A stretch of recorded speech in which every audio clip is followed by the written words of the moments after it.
creaTEVity. Don't you wanna steal it? I wanna steal it. Let me see you steal it.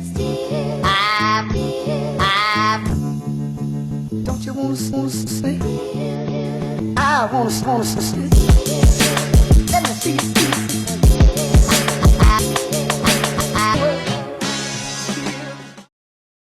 All right, welcome to another episode of the Highlight Reel. I'm your host, Tevin. Got my co-host over here, Don Perry's. We got Brandon in today, a good friend of mine, a good friend of both of ours. Got his hats in a whole lot of different things, so really wanted to get him on this episode, putting black people on in Chicago, putting anybody on in Chicago. Y'all give it up for Brandon, man. All right, man, what's going on? How you feeling? I'm good, man. So just quick podcast, man. You know, we try to highlight anybody doing anything great in Chicago. I want to eventually branch out, but anybody that you may know of, you can always tell them, you know, show them, send them my way. I don't care what they do. They can cut hair, they can paint, whatever. Yeah. This episode is more about Brandon today. Again, like I stated, he's one of the, to be honest, one of the focal points in my life. Big mentor to me. Let's get into it, man. So where you grow up? Where you from? Yeah. So appreciate your introduction and being on the show, fellas. That is amazing. You know, what you guys are doing is amazing. Yeah. And appreciate the mimosas. Honestly, it's an afternoon. It's a great time. My name is Brandon Banks, Chicago native. I grew up on the west side of Chicago, Central and Jackson. Let's see. So where are we starting? We're talking about early background. Early Central background. Jackson. So yeah, I grew up in the city. And what was it like over there? Central Jackson, it was different. I think that one of the main things about being from like the west side and the south side of the cities is just you have a different understanding of growing up. I feel like than the rest of the world, you don't realize it until you're older, but in the moment, everything feels normal. Like the certain interactions you have with people, certain situations you have, you feel like it's normal. Then you go to school with other people, and you're like, yeah, none of that normal. And so I mean, like, you know, poverty, dope fiends, drugs, gangs, all the type of things that kind of happen in the city is something that you think is normal until you realize that it's not normal, right? And so I went to a private school. It's probably when I remember, you know, I don't remember 0 through 4, but you know, elementary school, I went to a private school, and so it was in the hood. It was on Menard and like Chicago Avenue, and so it was a very small school, maybe 12 or 14 people. What's the name of the school? St. Paul. Another time. Yeah, St. Paul Lutheran School. Paul. He might be familiar with it. But yeah, so I went there, and honestly, they created some strong, I guess, educational background. Because I mean, a lot of my peers and my cousins, when we were in like 6th, 7th grade, I was talking about education and, you know, some of the things that I knew, and they had no clue about what I was talking about. And I'm like, I thought we were in the same grade. Private school. Yeah, and I'm like, you know, they're showing me things, talking, speaking. I'm using words. They don't know what the words mean. I'm writing things. They got no commas. They don't know, you know, prepositional phrases and shit. Yeah, and so I'm like, okay, I already see that this is a little different. And then I went to Applied and got into Lane Tech. I got into Lane Tech, and that's, what is it? What's the word? I don't want to say magnet, but you got a test to get in. It's like selective enrollment, you know, so it was another, I guess, highlight of kind of that educational and, you know, climb that I kind of experienced early on in life, and that what I feel like it really helped. And so did Lane for 4 years, obviously high school, and then after that did Lewis University out in Romeoville. And so when I was in high school, everybody was asking me, man, what do you want to be when you grow up? That was a question from my whole family. You know, what do you want to be? What do you want to do? And I wanted to fly. That was my whole thing. I wanted to be a pilot, like for a while. So you being a pilot? Yeah. I wanted to say that before. Yeah, exactly. A black kid from the west side of Chicago wanted to be a fucking pilot. That's the first time I've ever heard somebody say, I want to be a pilot. That's funny. And so that was my thing. And so I was looking up like flying schools. And so I was looking up colleges that offered, you know, flying schools. Yeah, but my parents, they were like, it's cool, you know, you can go to whatever school you want to go to, but they didn't go to college. So they didn't have any idea of financing college, scholarships for college, what college was like, anything. So I'm applying, not knowing, you know, what's going on, right? And so they just telling me, you should go, you need to go. Ain't nobody else go, you need to go. And so I applied, so I applied for a few schools, got in, but Lewis University had the flying program, and I also got an academic scholarship to go there. Oh, dope. Yeah, it wasn't a full ride, but it was like a partial every year. And so I'm like, counts. yeah, exactly. And so I'm like, and it was in Romeoville. And I wanted to leave. Like, I really wasn't super big on leaving. Like, I'm like, if I left, it'd be cool, but I don't have to leave. Romeoville is far enough to be away from people and still be able to be in a mix still, because Chicago's still a dope city. Yeah. Like, I ain't no reason for me to go to some boring, you know, just college university town when I got Chicago 45, 50 minutes away, and I'm still, so I thought it was a little bit of best of both worlds. But I went, and as soon as I got into Lewis, they were like, yeah, so it's gonna be, you got $6,000, that's great. After we back out the $6,000, it'll still be about $19,000 a semester. And then you can, and I'm like, wait, how I'm finna pay for, who finna pay for that? Like, they're like, oh, you just take out some loans.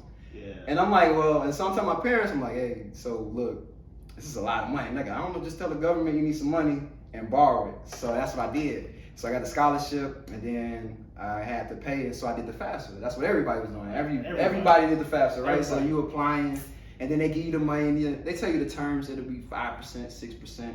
You know, it'll be this one, that one. You ain't thinking about loan. Right? Yeah, U.S. Department of Education. I got the. I had grants. I think it was both. No, honestly, to be honest, like looking back, I don't remember if it was a little bit of both. I went to community college, so I just raped the government for them. Yeah, exactly. And that was the tough thing. The views and thoughts of Don P did not exercise with me and Brandon. The government, okay? So yeah, I did the college thing, and what was it? I went, and then when I went into go into the flying program, they were like, yeah, so I know you paid college, your tuition, I know you paid for your dorm, I know you took out all these loans, but listen, if you want to fly, not only are you gonna have to pay that, you're also gonna have to pay for the pilot to take you up in the air. You got to pay for the gas for the plane. You got to pay for the insurance. Oh, that's some rich. And I'm like, wait, what the? I thought I paid all my money to do this program. They're like, well, nah, it's just some more money. And I'm like, well, ain't no more money to give y'all. You know what I'm saying? I'm done. That's crazy. But look, so check it. So you remember Israel from St. Paul? A little bit. He's a pilot. Mm-hmm. Like, he flies his own plane everywhere. He got his own small, like, I think it's a 8-passenger plane or 6-passenger plane. Okay. Yeah, like commuter. Y'all just flies everywhere, like, by itself.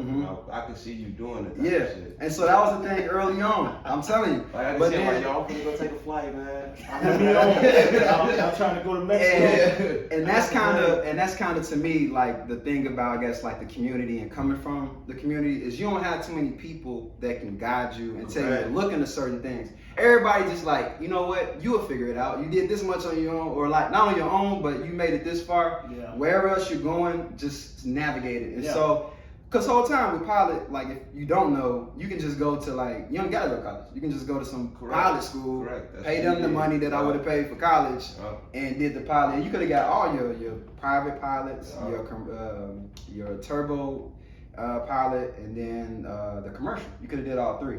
But I'm thinking you got to go to college. Everybody telling me to go to college. You don't got a degree. Instead of just actually going to the flying school and just paying them. So they told me, they was like, you know what, if you can't afford that, we'll put you in airline management or aviation management. And so I'm like, what's that? And like, well, we'll teach you to run airports. We'll teach you to run airlines. You know what I'm saying? Like, right. And so I'm like, you're right. That's exactly what I said. I was like, you know what? I ain't flying, but maybe somewhere down the line I get to that. Like, that's cool. So then I started learning accounting, business management, people management. You know, I did all those classes in Lewis. I mean, they got a stand-up educational program. So I felt like I got a really good understanding of all those concepts without kind of being pushed through. So, and I was working at Costco at the time. So that was my job, paying for college, because when nobody paying for college, nobody went. So they was like, you figure it out. And so I did Costco, and they was giving dumb checks back then, like, cause I was probably, what was this, 2009? And so I'm talking How old about, you are? yeah, I'm dating myself, but it's cool. And so I'm like probably at like $14, $15 an hour. And I don't know when y'all gonna publish this, but back then that was bank. And so That was that was bank. That was big money up on That was bro. man. So I had, money wasn't really, it was an issue, but it wasn't, it was a good amount. And so I was getting promoted while I was in college. So I started off pushing carts, then I started off cashiering, then like, okay, now I'm a supervisor, now I'm the regular floor manager, now they done promoted me. So by the time I graduated, it was like, okay, here's all the jobs you can get now that you graduated, got your degree. Yeah. All the really good ones with the really good money, you need 4 years of experience. I just graduated. But you got that though. In the retail world, 4 years of aviation experience. And so I'm like, how the hell am I supposed to have this experience if y'all don't give me the job? Kind of like, the whole thing. And so the entry-level jobs, the entry-level jobs were like, okay, we'll give you, 50, 52 grand. And I'm like, I'm making more than that right now at Costco. And they want to promote me some more. They told me they plans for me to go to the top. So I graduated and I'm like, I'm kind of cool on the aviation thing. Money talk. I'm going to go and do my thing at Costco and just keep getting promoted. So I did that. I worked at Costco 12 years. Mm-hmm. Wow. Yeah, man. Before I quit. I kind of agree with that. Because I got a marketing degree. And I remember trying to get a marketing job, and they were like, "Oh, you got to get sales experience." And it's like, I just graduated, bro. Like, how many y'all want me to do this? I don't know what kind of sales you want me to get into. You know what I'm saying? Yeah. Like, so I mean, I totally understand where you're coming from. As far as that. But that's pretty dope that you want to fly first. I never knew that, bro. Learn something. It was a whole thing. But again, with me, I feel like a lot of times I kind of like autocorrect. So if some shit don't work out, can I? Yeah. So okay, I understand. Right. So so some of Don P and Randy did not exercise with Tevin things. Yeah, so some shit don't work out the way I had it. I don't kind of dwell on it. I don't mope about it. You just gotta recorrect your direction. You know what I'm saying? Because not everything gonna work for you. And I think being young in the city, you learn that. You wanted a whole bunch of shit, and then it's just like, you know what? I didn't get that toy, or I didn't get that whatever. I didn't get that opportunity, or I couldn't do X, Y, Z. So now I gotta just correct and go do this now. And that's just what it is. It ain't no, man, I should just give up and this sucks. It's like, all right, that shit didn't work out. What we doing now? We doing this. Yeah, you know what I'm saying? So when that didn't work out, I'm like, all right, cool. I'll make something in management. And then when I was like, oh, we're gonna give you less money than you making at Costco, I'm like, I'll figure that out when I figure that out. But I'm gonna get this money for now.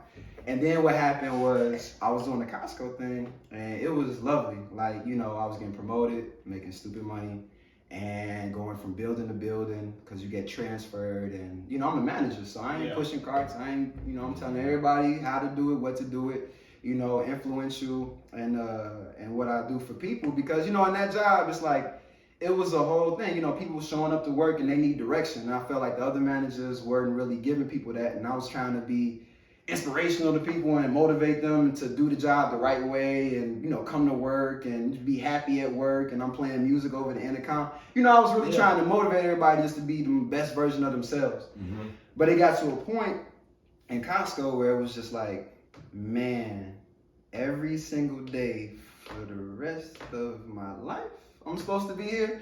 And I started looking at like the 60-year-olds and the 50-year-olds in management. And I was like, I don't know if that's me. Like, I see what y'all doing, but like, I don't know if that's my calling. You know what I mean? Like, this ain't really it. And then I started butting heads with management because I was very, I have a lot of ideas. And so I was trying to tell them like, man, y'all should think about doing this. Or I know you told me to do this, but listen, this is a better way to do it. Or I'm going to do that next week because we're going to do this week. And then next week we'll do what you said. Right. And they ain't like that, because they like, no. You making me look bad. I told you what to do. You need to do it this way. But I'm like, just hear me out. Let's collaboratively figure out, what I mean, what our next steps. And they like, shut up and do what I told you to do. And that's when I was like, all I'm not cool with this. Yeah, all companies kind of do that. They kind of feel like you they puppet. Like, all right, we groomed this person to what we wanted to groom them into, and now we want to kind of be like, all right, you're gonna do stuff. We've been doing stuff our way for a long time. We want you to continue to do that. And it's like, nah, I got the juice. Yeah, exactly. I got the juice now. Like, nah, and that's how it was. Yeah, man. Yeah. Nah, I totally understand. You know, that's the whole mindset that I think I had talked to Don P over there about. Like, man, I just want to be able to create something. And I feel like that's what I want to do as far as this podcast. I want to get people on here who just got ideas and innovative and want to create something other than what's already been put just out working for a job. Like, you know, you put in this time. Like, so as far as sales experience, I don't want to get too much into what I did, but like before the job I had now, I used to work for Hertz Rental Car. And I was the counter sales rep. So you see me first before you get a car. And they were kind of like pushing, like, you know, we made big commissions, so you got to push like upgrading and insurance and all that. The add-ons. And I was just kind of like, I was just, for one, the money was cool. That was like my first real job. But for two, it was just like, it took away so much from family. And also, like, there were ideas like I would come up with, like you, like, hey man, you know, I'm y'all top earner. Like, I'm the one who getting the most commission. Like, hear me out. I'm the one in the field. Y'all not in the field, you know what I mean? Like, y'all in the back, y'all doing other type of stuff, eating, not paying attention. I'm the one. No, for real. We couldn't eat. Like, we couldn't eat at the counter. So like, we didn't get a lunch break. You worked 7.5 hours, and then your lunch break was your last 30 minutes. You just went home. Oh, that's illegal, but exactly. But it was like, man, bro, like, I got ideas. It is, but I got ideas and things as far as like how to increase sales because their turnover ratio was crazy. Like, you'll have a big group of people who get hired, like 10 people, and then like 2 would stay. And they working 7 hours again. They lunch, and then like 2 would stay. Like 8 people would be gone like 2 weeks, and you like. You got to change shifts around. So I'm like, hey man, if y'all start like implementing like incentives or like implement this type of thing, and y'all maybe get people to stay, and they were just like, you stay up in the front and do. Then Hertz filed like bankruptcy or something like a couple years ago. Hey, I just want to put that out. there. Hey, I ain't gonna lie. I just want to put it out there that the O'Hare location was like number 2 in sales, and then when I left, but it's all good. That's the sales experience, that marketing. For real. That was part of it. That's why I was but you got to continue. That's why I feel like with companies, like the most successful companies, they continue to evolve and adapt. And so, but the most successful companies also take into account, you know, what other people are saying and doing. Right. And employees from the bottom who are actually doing, like you said. They're the ones who are doing the real work. Like, no, and I was getting a lot of direction from somebody who, you know, would show up to work. You know, I'm there at 4 a.m. They showing up at 8 a.m. And they're like, well, why did y'all do this? And why didn't y'all do that? And I'm like, look, no disrespect. You weren't here at 3:45 in the morning, okay? This is what happened. And this is what we had to work with, what we had to do. And this is the game plan that I came up with to get us to where we need to be, which is also in line with where you want to be, but just not exactly how you saw it. But I had some shit to deal with. Brandon the Renegade doesn't listen to me as usual. I'll be putting this on your file. And I'm like, bitch, put it on my file. And you remember when you was in school? Your permanent record. Yeah.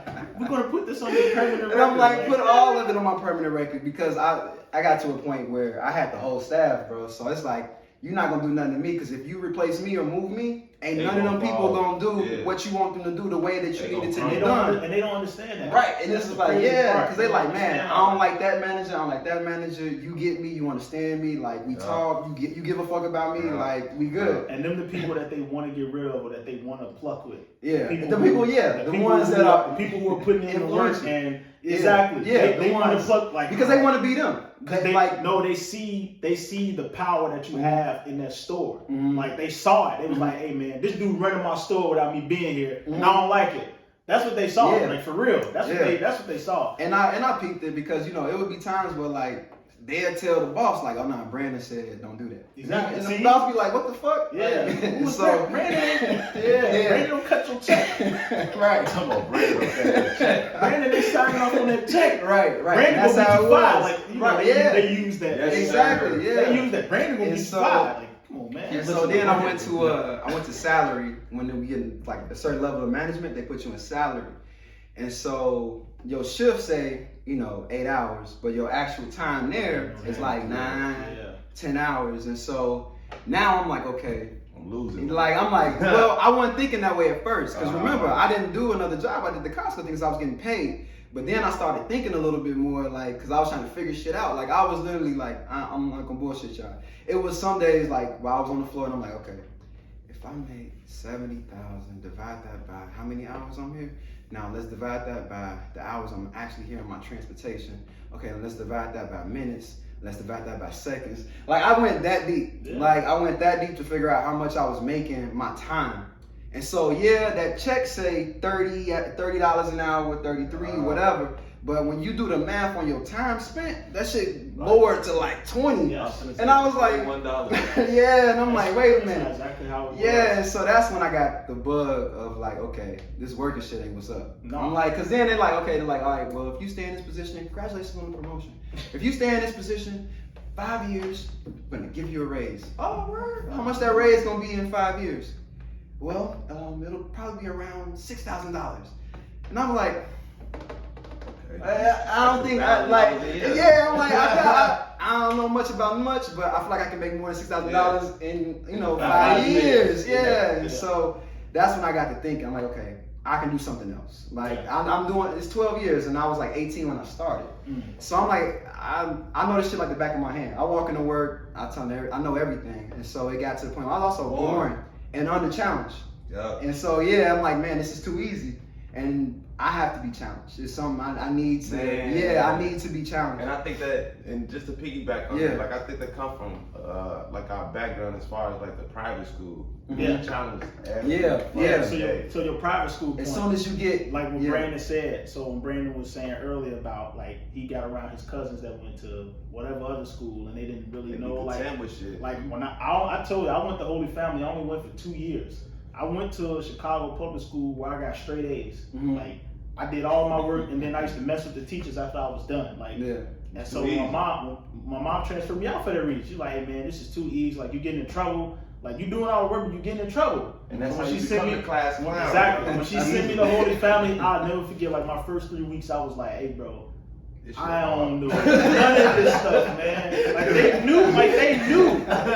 Going into I went that 7th and 8th grade, so you went in the prime. So when I went in, of course I was considered the new kid, so that was already tough. On top of that, they doing work, and I'm like, I don't get this history homework, and I'm like, man, we ain't have no history. You're talking about George Washington, and y'all all the way over here, Roosevelt and John F. Kennedy. Man, I don't know that, man. But nah, that's why I get your point, because Holy Family turned my brain around, bro. To piggyback on that, my nephew, he went from private to public, and he was like, yo, every year they keep teaching us about fucking George Washington and Abraham Lincoln. I can't learn nothing else about them, bro. So I say, well, look at it this way. Start learning their laws that they pass so that you can learn how to manipulate them. Yeah. And he was just like, all right, cool. He came back to me the next year, so what do I learn this year?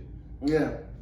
I don't know. It's time to transfer. Yeah, have to get them out. Now that's real. So after Costco, real quick, I did a year in Florida. I don't know if y'all knew that, but my sophomore year of high school, I went to Florida because for a year too. Yeah, and man, when you live abroad, it changed your whole perspective. Man, I went to Florida and they don't teach them kids.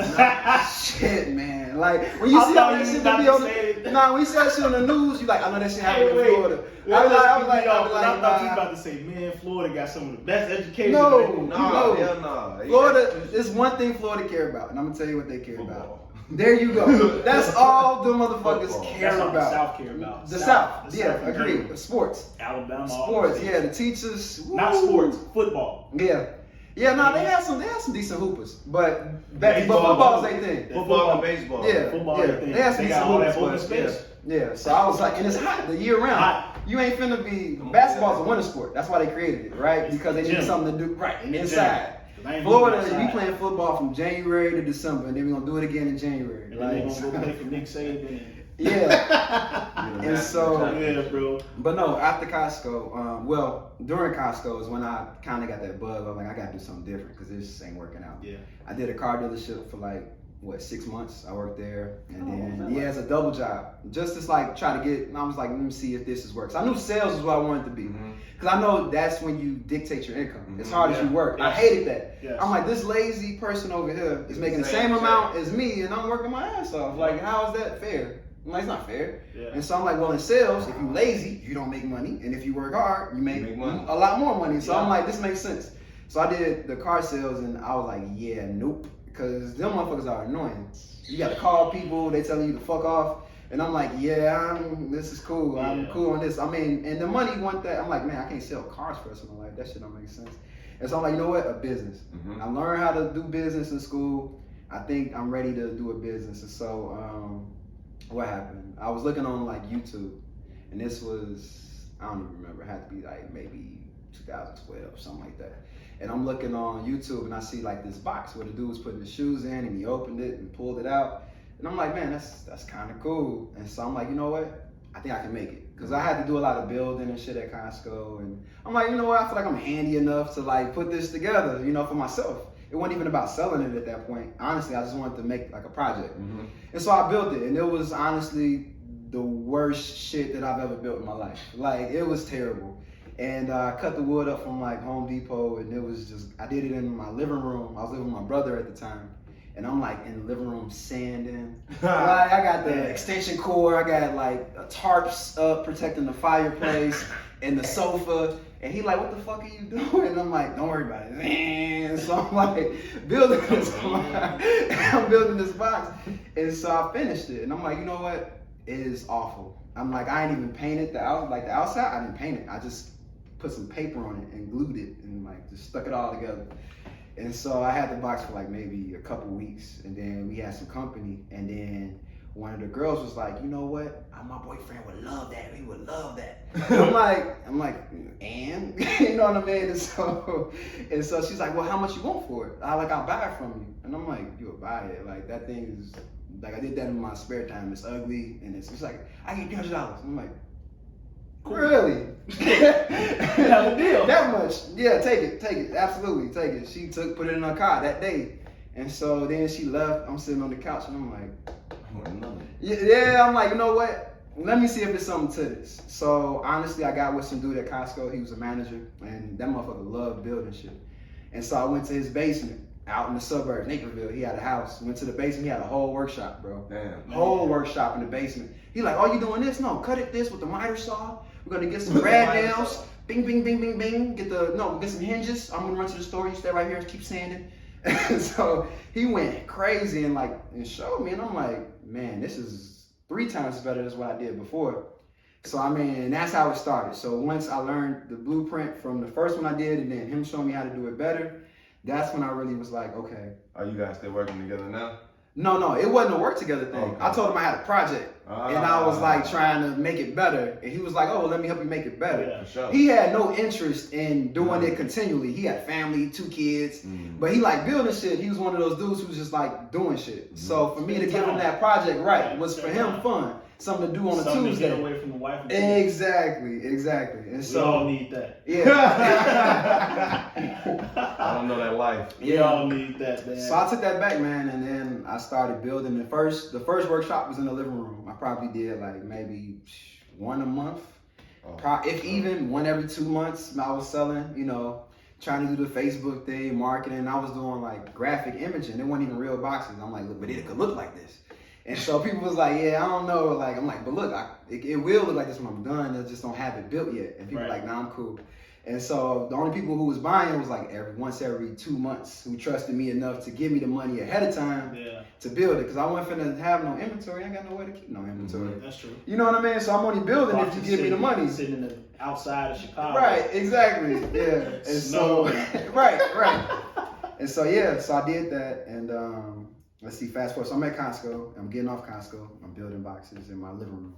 And then I'm like, okay, now my business is picking up because I'm marketing. So I'm like, okay, I got to stop doing living room shit because it's sawdust everywhere. My brother ain't fucking with it. Like, I need to move. And so then I went into my mom's basement, and she was like down the street, kind of. And so I started building them in her basement. And so then, you know, and it's just that whole just keep swimming mentality, right? I'm not doing $1 million a year or anything like that, but I'm somewhere. Yeah. And I just got to keep building from this point and believe in it, and it will grow. And so we went from there, from the 2-bedroom apartment to my mom's basement to my house garage, the garage workshop. And that's where you kind of ended, you know. Well, now we're in the actual workshop. But those were the progressions, you know what I'm saying, to get to that point. Yeah. Okay. Yeah. So you've been doing the boxes for how long now? Officially 6 years. Oh, for sure. Yeah, 5 years. And how many have you sold? We're probably over 450 boxes. That's what's up. Yeah, and I think the thing that really blew it off the top was Etsy. I will give a shout out to them because everybody messes with Etsy. I love Etsy. Yeah, everybody messes with Etsy. And so people go on there. It's a handmade website where you just, you know, you buy anything that you can only be on there if you make it out with your hands. And so that's why I started putting the boxes on. And so that's when I started getting orders from like Las Vegas. I done shipped to Alaska. I got a Hawaii order. I done shipped to California, Florida. Like 85% of my business is out of state. Definitely. I never see them. They never see me. I don't call them. I don't talk to them. That's where you need. Yeah, and so I think a lot of people get caught up on the, my friends and family not messing with my business, or, you know, such and such not messing with my business. It's like, those aren't your customers. Yeah. You know what I mean? Don't get me wrong. That's how you get started, so you can have some marketing material. And they want discounts. Yeah, they want discounts. Of course they want discounts. They want discounts. But see, I never got into that. I never, like with the family, they're like, oh, I'm going to get a box. Oh, I'm going to get a box. And I was like, cool. If you get one, you get one. If you don't, you don't. Yeah. Like, I'm like, cool. You ain't got to, you know, make it sound good to me. If you're going to get it, you're going to get it. And if you're not, you're not. I'm not going to hold it against you either way. But that's when I realized that, like, this business is going to come from outside people. And so that's when shit started getting crazy, because now I'm doing 4 a.m. at Costco to 1:30 p.m., 2 p.m., and I'm getting off work, and I got 5 full orders to work on, you know, on the back end. So now I'm up till 9 o'clock, 10 o'clock, and going to sleep and waking up at 3, and that's when it started getting like, wow. But I realized that I can make more money with a business than I could continue with Costco. $300 a day gets you to $100K for the year. Hey man, that's what's up, bro. So, another thing that I want to get into, as far as you know, I think you're doing a beautiful thing with the boxes. Did that come from your love of shoes, or you just, or like you said, I know you saw the YouTube video, but yeah, I know all 3 of us at the table were kind of like sneakerheads, so we. Yeah, my love of shoes came later. Not so much him no more. My love of shoes came later. Like, I think, shoes. You know, he be winning college, post-college, like, I had a shoe game, but it was like, I get a Jordan here and there. You know what I'm saying? It wasn't nothing like, oh, we stepping out tonight, I'm in the Jordans. Honestly, I was more into like casual shoes. Yeah. To be real with you, I was more into like, I don't know, just something you could wear like to a business meeting, or like, I don't know. Like, to the bar. Like, just something, a white bar where they don't judge you for wearing Jordans. Yeah. You know, I was more into those type of shoes, We all been there. You got Jordans on. You cannot come in here, sir. Which is these fake. Which is crazy. Which is crazy because, you know, they'll let you in with Vans. Yeah. But then they turn around and like, I'm like, I could have bought 4 Vans with these shoes. Like, this is more prestigious than the Vans. It's like, well, that's a black shoe. Just say it's a black shoe. Yeah, just say that. Right. If you please just say that. Just say it. If you don't like Michael Jordan and you don't like black people, just say that, bro. That's what I hate about it. But yeah, so no hats. Cause if I wore some Nike, you know, runners, you know, y'all would be cool. But it's the Jordans that y'all freak out on. If you had some bounce, right, it would have been fine. It'd be cool with that. So now I got in the shoes, I would say maybe 4 years ago. That's when I started going crazy, when sneakers out was still working right, and the bots wasn't getting crazy. And so, and then I got into it, and then I had to get out. Cause I got too deep. Like, it take you there, man. Yeah, it do. The sneaker game will take you there. Like, take you there, cause I'm still in it. It be taking me there, man. But nah. So you know, after I know a little bit about you, so after you started this box thing, you're in real estate now.